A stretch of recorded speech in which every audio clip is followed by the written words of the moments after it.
Super കൺമണി സീരിയലിൻ്റെ പുതുപുത്തൻ promo വിശേഷങ്ങളിലേക്ക് എല്ലാവർക്കും സ്വാഗതം.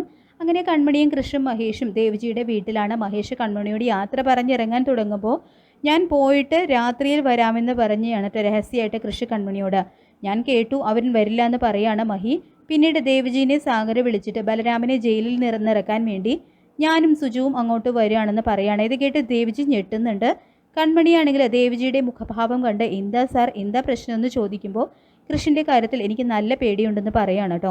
പിന്നീട് സുമിത്ര ജയിലിൽ വന്ന ബലരാമനെ കാണുമ്പോൾ ബലരാമൻ സാഗറും സുജാതയും എൻ്റെ മനസ്സിൽ എങ്ങനെയാണുള്ളതല്ല, അച്ഛൻ്റെയും അമ്മയുടെയും ആഗ്രഹം ഞാൻ സാധിച്ചു തരുമെന്നൊക്കെ പറയുന്നുണ്ട്. ഇതൊക്കെ വിളിച്ച് സുമിത്ര ബാലുവിനോട് പറയുമ്പോൾ അയാൾ പൊട്ടിച്ചിരിക്കുകയാണ് കേട്ടോ. സുമിത്രയോട് സംസാരിച്ചതിന് ശേഷം ബലരാമൻ അങ്ങോട്ട് പോകുമ്പോൾ സുമിത്രയും ആ വാർഡനും നിന്ന് ചിരിക്കുകയാണ്. പിന്നീട് ആൻറ്റിയമ്മ കൃഷ്ണനെ എങ്ങനെയെങ്കിലും ഒന്ന് അകറ്റി നിർത്താൻ നിൻ്റെ കയ്യിൽ എന്തെങ്കിലും മാർഗമുണ്ടോ എന്നൊക്കെ ചോദിക്കുന്നുണ്ട്. എന്ത് അകറ്റി നിർത്താനാണെന്നറിയില്ല, കൺമണിയിൽ നിന്നാണോ ഉദ്ദേശിക്കുന്നതെന്നും അറിയില്ല.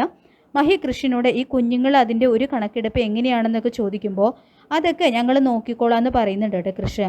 മാനസിയാണെങ്കിൽ എടി കൺമണി, നീയും നിൻ്റെ ഫാൻസും ചേർന്ന് എന്നെ നാണം കെടുത്തി ഇതിനൊരു തിരിച്ചടി തന്നില്ലെങ്കിൽ ഞാൻ മാനസല്ല എന്നൊക്കെ ചിന്തിക്കുകയാണ് കേട്ടോ ചെയ്യുന്നത്.